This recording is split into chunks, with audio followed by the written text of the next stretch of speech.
qui vous est présenté par Nahla Bekralas. Nahla, bonjour. Bonjour Rostom Yahya Chif, bonjour à tous et voici les titres de l'édition de 12h30. Vous l'avez sans doute ressenti, c'est un air de vacances qui souffle ce dimanche 31 août sur plusieurs villes côtières. Nous irons tout à l'heure à la gare routière de Kharrouba pour prendre le pouls. Rentrée parlementaire, elle se fera plus tard que prévu. L'annonce a été faite tout à l'heure par le vice-président du Sénat, Mourad Lekhal, l'annonce pour le 10 septembre prochain. Vague de chaleur en cours, elle persistera demain sur certaines wilayas du nord, ce qui pourrait augmenter les risques d'incendie. 9 ont été circonscrits à Shrira. Des foyers persistent toutefois à Tipaza et Béjaïa. Foire commerciale intra-africaine, focus dans le journal sur le projet de l'autoroute transsaharienne. La réalisation a atteint 90%. Et les conditions de l'activité, d'exercice de l'activité de micro-importation fixées dans un décret interministériel en sait davantage sur les produits interdits à l'importation. À l'international, le génocide sioniste se poursuit à Gaza. Les écoles qui abritent les réfugiés sont prises pour cible. 25e sommet de l'organisation de la conférence de Shanghai. Poutine, Xi Jinping et l'Indien Modi se rencontrent demain. Un sommet crucial face à de nouvelles taxes imposées par Trump. Et enfin, en sport football, 2 matchs au programme aujourd'hui. L'US Ben Aknoun reçoit la JS Kabylie à 17h et le grand derby algérois qui opposera l'USM Alger au Mouloudia. Coup d'envoi de la rencontre à 19h.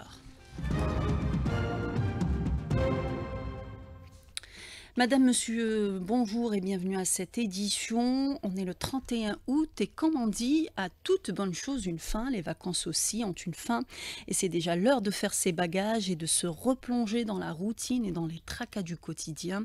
Beaucoup d'entre vous ont choisi cette fin du mois d'août pour rentrer de congé. Mehdi Hadaoui s'est rendu ce matin à la gare routière de Kharrouba, rythmée par les départs et arrivées des voyageurs alors que certains quittent la capitale, d'autres rejoignent leur domicile. On est rentré de vacances il y a 2 jours de ça. On a passé 15 jours entre Oran et Mostaganem. Et là, on se prépare pour la rentrée sociale et scolaire. On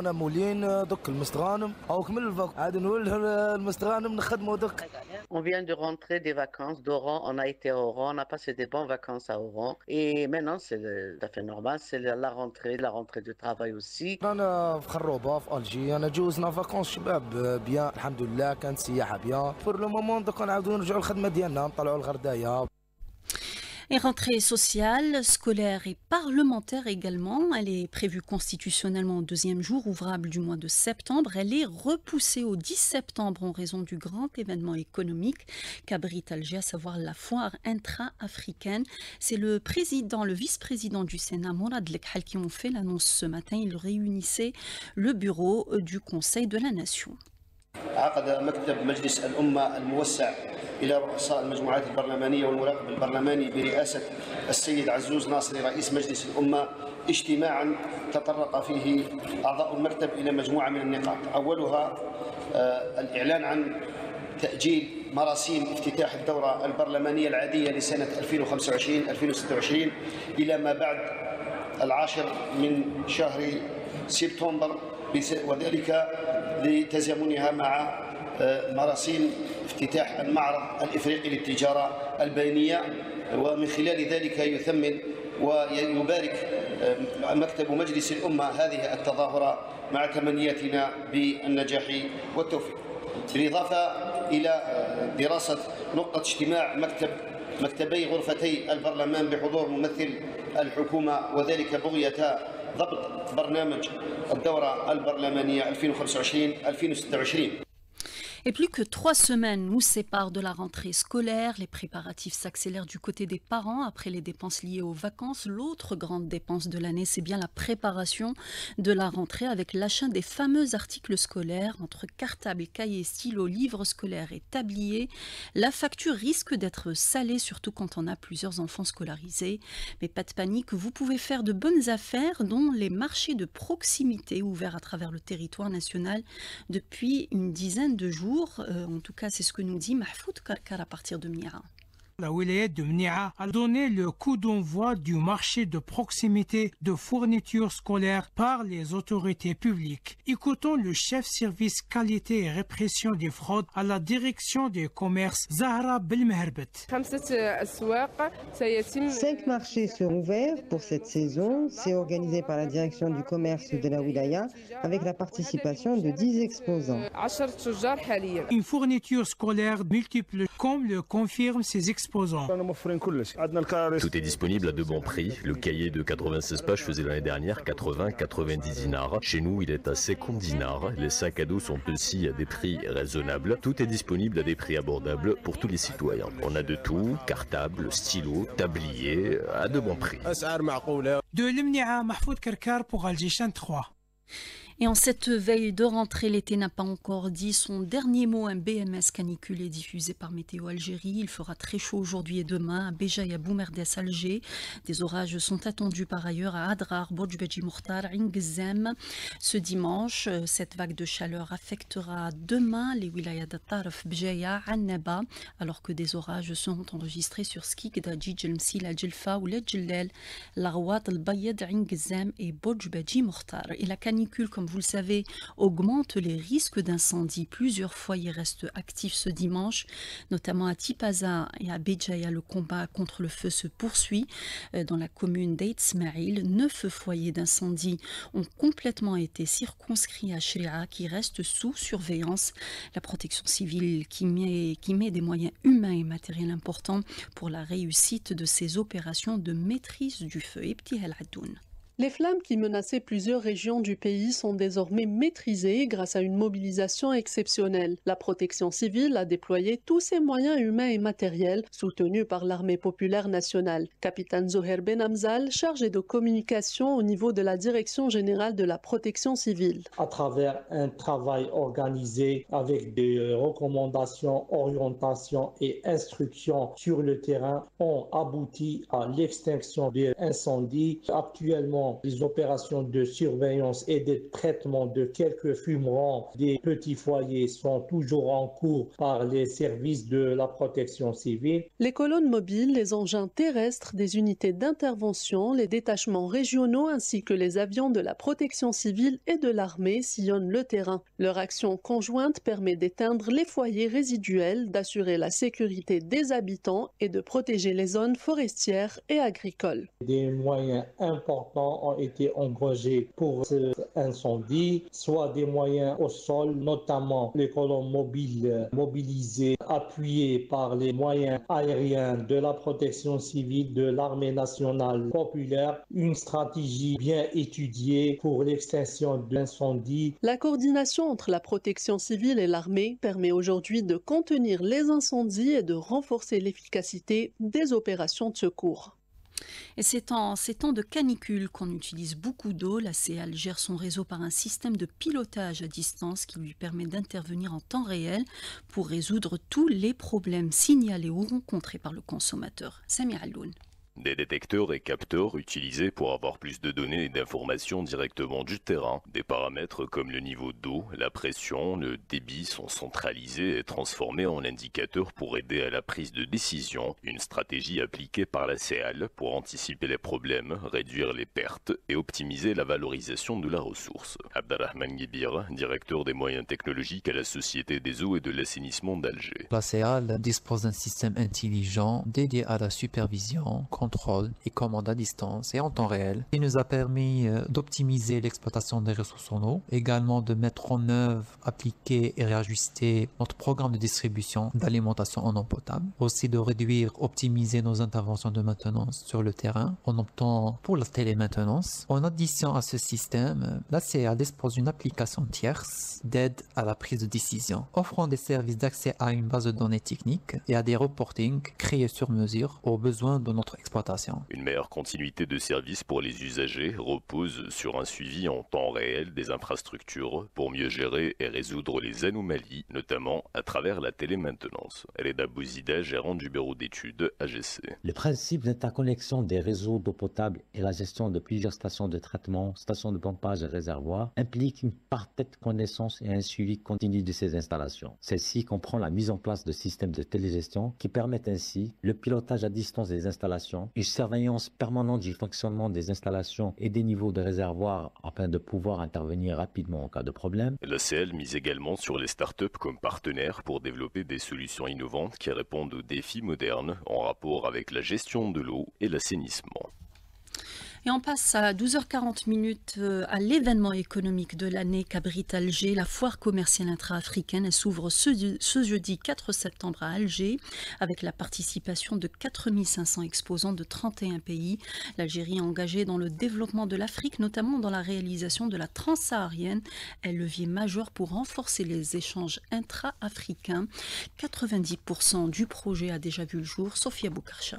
Avec près de 10 000 km, la route transsaharienne est l'un des projets d'infrastructure les plus stratégiques pour l'intégration africaine. Elle relie l'Algérie à plusieurs capitales du continent. Mohamed Oueld Mohamdi, secrétaire général du comité de liaison de la route transsaharienne. Ce projet est actuellement très bien avancé dans sa partie principale, l'axe Alger-Lagos. Pour ce qui est de la partie tunisienne, Gardaya-Gabès est finalisé. Là où les travaux sont toujours en cours, c'est dans le tronçon Ramanara 7, Bamako et de N'Djamena Niamey, mais dans ces 10 000 km, pratiquement plus de 9 000 km sont réalisés. L'enjeu désormais est de transformer cette route en un véritable corridor économique au service du commerce et de l'intégration africaine. Mohamed Achir, expert en économie. L'Algérie était pionnière pour réaliser des infrastructures d'intégration africaine. Donc c'est une route permettant de créer un corridor commercial reliant l'Algérie avec plusieurs pays africains. Et cela est un enjeu aussi majeur pour l'intégration commerciale africaine. C'est toute une dynamique régionale qu'il s'agit de déclencher. Mohamed Oueld Mohamdi, secrétaire général du comité de liaison de la route transsaharienne. La valorisation devra passer par la facilitation du transit, du commerce et la génération d'investissements tout le long du tracé du projet. Plus qu'une route, la transsaharienne incarne aujourd'hui l'ambition d'une Afrique mieux connectée, tournée vers le commerce, l'intégration et le développement partagé. Et pour assurer la meilleure couverture médiatique de cet événement important, le ministre de la Communication, Mohamed Maziane, rencontre cet après-midi au CIC les professionnels des médias. Des données et informations utiles sur les investissements, l'industrie et les échanges commerciaux en Afrique seront communiquées à la presse nationale au cours de cette rencontre, assure le ministre du secteur. Les conditions d'exercice de l'activité de micro-importation fixées par un arrêté interministériel signé le 27 août. Les petits importateurs devront entre autres financer intégralement leurs activités à partir de comptes en devises ouverts à la Banque extérieure d'Algérie. Les détails avec vous, Nasrine Dahman. Absolument, Nahla. Le micro-importateur doit donc financer son activité uniquement via un compte en devises ouvert à la Banque extérieure d'Algérie. Le règlement des importations se fera par carte bancaire délivrée par la BEA, sachant que la valeur des produits importés ne doit pas dépasser les 11 800 000 dinars par voyage, à raison de 2 voyages par mois seulement. Le décret interministériel prévoit également que seuls les Algériens résidant en Algérie peuvent exercer une activité de micro-importation. Ils devront posséder une carte d'auto-entrepreneur, une affiliation à la CASNOS, un numéro d'identification fiscale, sans oublier une autorisation d'exercice renouvelable chaque année délivrée par le ministère du Commerce extérieur. Sont toutefois exclus de cette activité les salariés, les commerçants et tous ceux qui exercent une activité libérale. Maintenant, pour ce qui est des produits qui ne peuvent être importés par le micro-importateur, on citera à titre d'exemple les produits chimiques, les systèmes aériens pilotés à distance, les produits pharmaceutiques et dispositifs médicaux et tout produit soumis à une licence spéciale d'importation. On termine avec les avantages accordés aux micro-importateurs, à savoir qu'ils sont dispensés d'autorisation d'importation préalable, ils n'ont pas non plus à s'inscrire au registre de commerce et seront soumis à un droit de douane de 5% uniquement. Merci pour tous ces détails, Nasrine Dahmoun. On passe à cette information. Le ministère de la Santé a exprimé dans un communiqué sa vive indignation après la diffusion sur les réseaux sociaux d'une vidéo montrant une infirmière filmer la préparation de la dépouille d'un défunt dans un établissement hospitalier, qualifiant cet acte d'inhumain et contraire aux principes fondamentaux de la profession. Le département a annoncé que toutes les mesures judiciaires nécessaires seront engagées contre l'auteur de cet acte. Et on passe à 12h45 à l'actualité internationale. La situation sur le terrain dans la bande de Gaza empire chaque jour. Le bilan s'est alourdi à 63 459 martyrs. Parmi eux, plus de 2200 sont tombés en martyrs alors qu'ils attendaient de l'aide humanitaire. L'armée sioniste bombarde les écoles qui abritent les réfugiés au centre de Gaza. Loubna Halimi, militante palestinienne à Gaza, contactée par Karima Bennour. Gaza, maintenant, ce bombardement incessant depuis la ville de Gaza, en particulier le quartier Al-Zaytoun et le quartier Arimal, où sont bombardement les écoles qui accueillent les déplacés. Jusqu'à maintenant, la famine n'est pas terminée. Le Norrois qui a déclaré qu'il y a des milliers de camions sont toujours sur les frontières de Gaza. Les nombres de camions sont très limités. Netanyahu, il a annoncé une nouvelle opération contre la ville de Gaza. C'est pour faire quitter les gens de Gaza. On parle de millions de personnes. C'est pas facile. La résistance est toujours active. Et l'armée sioniste qui continue de provoquer les pays limitrophes, le sud du Liban est pris pour cible, le sud du Liban où l'armée sioniste occupe plus de 5 régions. Hier, le médiateur américain a transmis la réponse du gouvernement de Netanyahou qui refuse de quitter le Liban. Rassed Jawed, journaliste politologue libanais, contacté par Karima Bennour. Il est clair que l'ennemi sioniste ne se contentera pas d'occuper les 5 points en question, mais il va profiter de toute occasion pour s'étendre sur le sol libanais. Aujourd'hui, il ne se trouve pas uniquement sur 5 régions, mais sur 7 parties au sud du Liban. Et les responsables sionistes déclarent officiellement qu'ils ne les quitteront pas. Et en parallèle, il y a des demandes fortes pour désarmer la résistance, ce qui fait perdre au pays un élément de force pour combattre le plan du gouvernement de Netanyahou, basé sur l'affaiblissement et le démantèlement des pays qui l'entourent. Et le mouvement de résistance Hamas a confirmé ce dimanche la mort de l'un de ses chefs, Mohamed Sinwar, 3 mois après que l'armée d'occupation israélienne a annoncé l'avoir tué dans une frappe à Khan Younes dans le sud de la bande de Gaza. L'Union européenne a appelé les États-Unis à reconsidérer le refus d'octroyer des visas aux responsables palestiniens qui prévoient d'assister en septembre à l'Assemblée générale des Nations unies à New York. 2 militantes des droits de l'homme américains et marocains ont été expulsés par les autorités marocaines parce qu'elles voulaient rendre compte des atteintes aux droits des Sahraouis dans la ville occupée de l'Aïoun. Plus de 320 observateurs étrangers ont été expulsés par le royaume marocain en une année pour créer un blackout autour de l'occupation des territoires sahraouis. Sahel Ould Mlid, responsable du réseau d'information à l'Aïoun occupé, contacté par Nasrine Dahmoun. Les autorités d'occupation marocaines ont effectivement procédé au renvoi de 2 militantes imminentes venues des États-Unis d'Amérique et du Portugal. Elles appartiennent à de grandes organisations internationales de défense des droits humains, et cela dès leur arrivée dans la ville d'El Ayoun occupée. Les 2 militantes s'apprêtaient à rencontrer un certain nombre de prisonniers politiques sahraouis détenus dans les prisons marocaines, en particulier la militante de renom Mahfoud Al-Fkir. Avec cette expulsion, le nombre d'accompagnateurs internationaux, parlementaires, défenseurs des droits humains et journalistes étrangers expulsés par les autorités d'occupation des territoires sahraouis occupés depuis 2024 jusqu'au 24 août en cours s'élève à pas moins de 327 observateurs étrangers.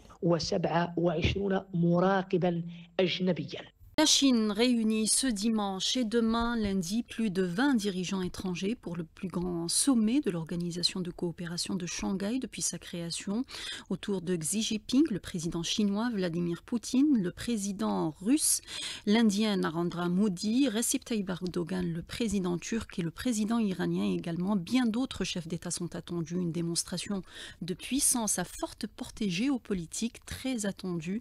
La rencontre évidemment entre Narendra Modi Modi et Xi Jinping.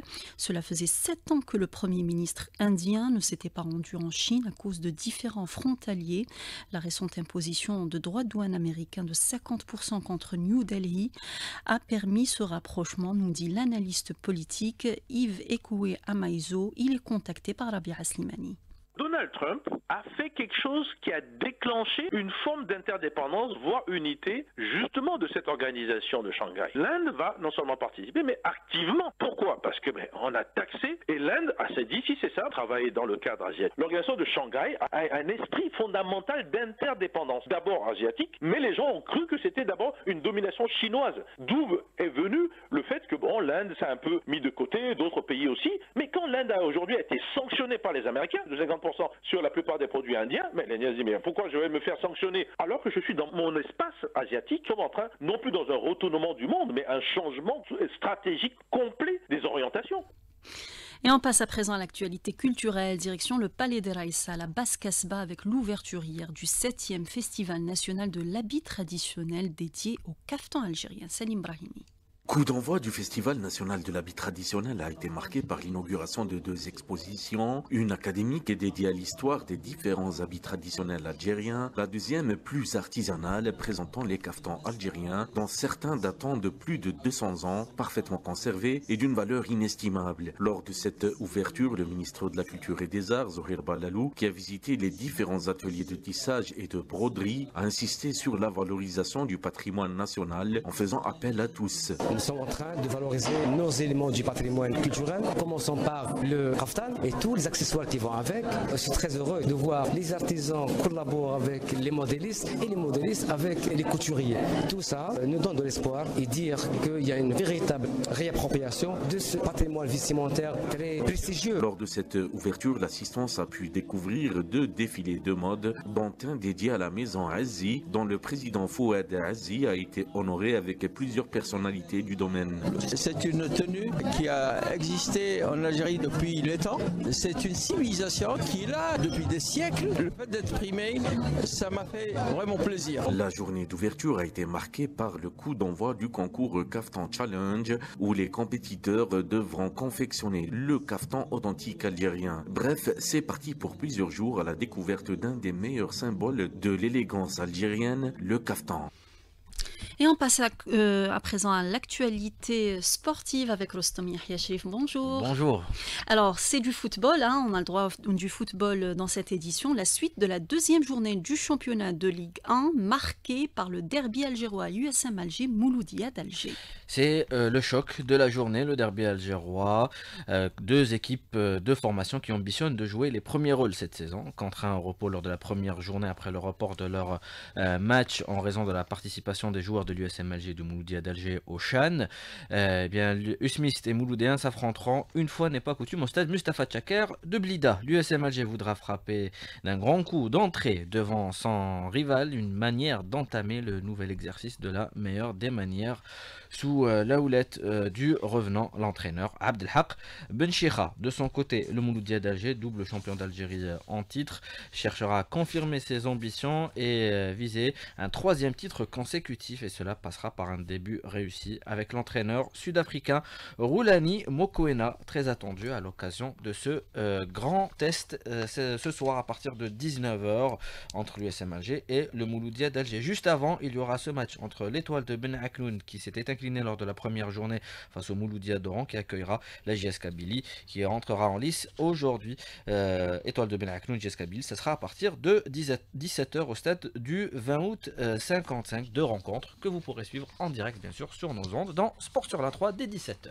Merci Rostom Yahya Sherif, le rendez-vous est pris à 17h. En attendant, il est midi 57 minutes et Alger Chin 3 vous propose donc depuis le début donc de la préparation de la foire intra-africaine des sujets. On passe à présent justement à ce grand événement économique qu'abrite Alger, la foire commerciale intra-africaine.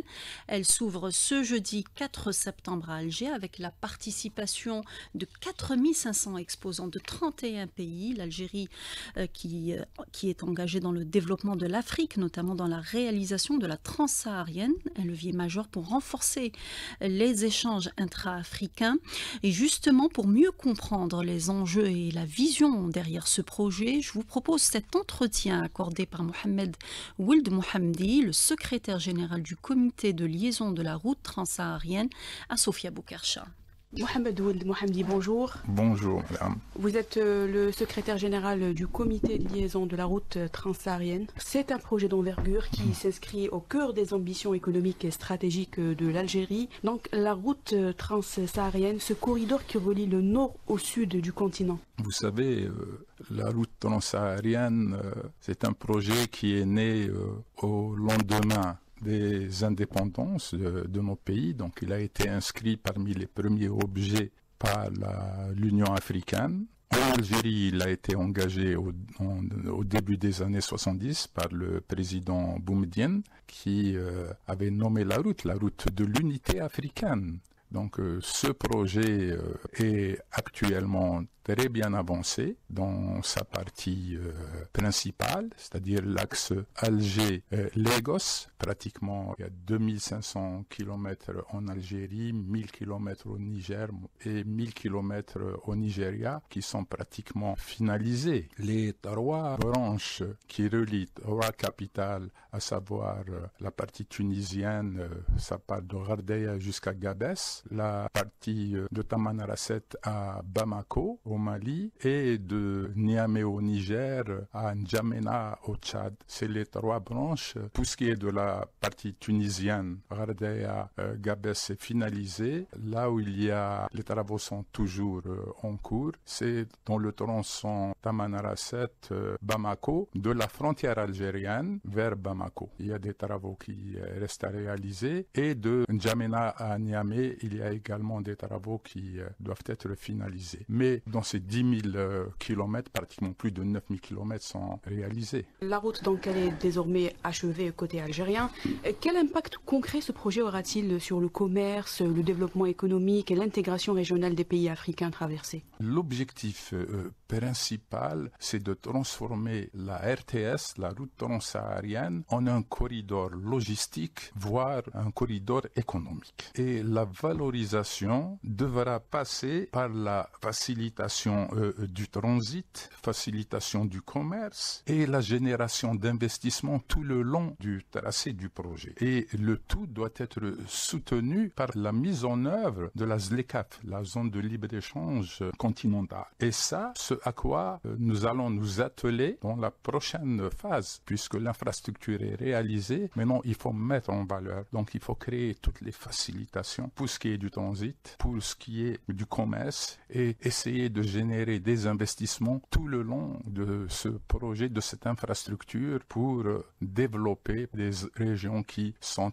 enclavées. On revient un peu sur les défis et la logistique. Donc, quels sont les principaux défis logistiques et techniques que vous avez rencontrés et auxquels on va faire face à l'avenir? Vous savez, les défis, c'est mettre en œuvre toute la réglementation entre les États pour favoriser, pour développer le commerce. Parce que la finalité de cette route, c'est assurer le transport de marchandises vers les pays enclavés. Nous avons le Mali, le Niger, le Tchad, qui sont des zones enclavées et qui gagneraient. Une étude que nous avons réalisée avec la CNUSED en 2021 montre que les pays enclavés gagneraient pratiquement une douzaine ou 13 jours s'ils devaient transiter par des ports algériens comparativement au port de Guinée. Il y a l'impact économique et aussi donc l'impact sur les populations locales. Donc cette route, quel impact aura-t-elle sur les populations locales des autres pays? Vous savez, au début des années 70, quand les jeunes du service national ont engagé les travaux pour réaliser le tronçon El Mene à Ain Saleh, Tamanrasset, c'était pour ce qui est de l'Algérie, désenclaver toutes les zones de l'extrême sud du pays. Et de la même manière aujourd'hui avec nos voisins pays africains enclavés, cette route va leur permettre de bénéficier d'un approvisionnement plus régulier particulier que ce qu'ils vivent actuellement. L'Algérie aujourd'hui s'ouvre sur l'investissement, beaucoup de facilitations. Trouvez-vous donc que cette route va encore favoriser le climat des affaires, le climat d'investissement en Algérie? Donc elle va offrir aux entreprises locales, aux investisseurs étrangers plus de facilitations? Vous savez, je parlais du secteur privé national. Le privé national doit s'investir. Le privé national a un rôle à jouer dans le cadre de la mise en valeur de ces investissements. Vous imaginez tout ce qui doit être réalisé le long des routes, que ce soit en infrastructure, pour le tourisme, pour la logistique. Donc il y a beaucoup d'investissements qui doivent être engagés, que ce soit par le secteur privé national ou des partenaires étrangers. Donc si on regarde vers l'avenir, quelle est la vision du comité pour la route transsaharienne pour qu'elle devienne un véritable levier économique, un moteur du développement? Alors là, nous allons nous atteler pour transformer cette RTS en un corridor économique. C'est un travail de très longue haleine parce qu'il implique beaucoup d'opérateurs, beaucoup de partenaires, beaucoup d'institutions qui doivent se mobiliser pour assurer toutes les facilitations requises pour rendre ce projet opérationnel. Ce projet que peut-être verra lors du LIATF donc plusieurs accords qui vont être signés ou qui vont faire encore avancer. Durant le LIATF, nous serons présents. Le comité de liaison de la route transsaharienne sera présent, animera des conférences, sera panéliste et nous serons présents et ferons la publicité qu'il faut pour assurer un développement harmonieux de notre projet. Merci Monsieur Mohamed Ould Mohamdi d'avoir accepté de répondre à nos questions. Je rappelle que vous êtes le secrétaire général du comité de liaison de la route transsaharienne. C'est moi qui vous remercie. C'était donc Mohamed Ould Mohamdi, le secrétaire général du comité de liaison de la route transsaharienne, un entretien réalisé par Sophia Boukasha. Et c'est avec cet entretien que prend fin cette édition réalisée par Radouan Siassi, au streaming Yassine, et puis à la barre technique Khaled. Et évidemment, on n'oublie pas Nesrine à la régie d'antenne. Merci et à demain.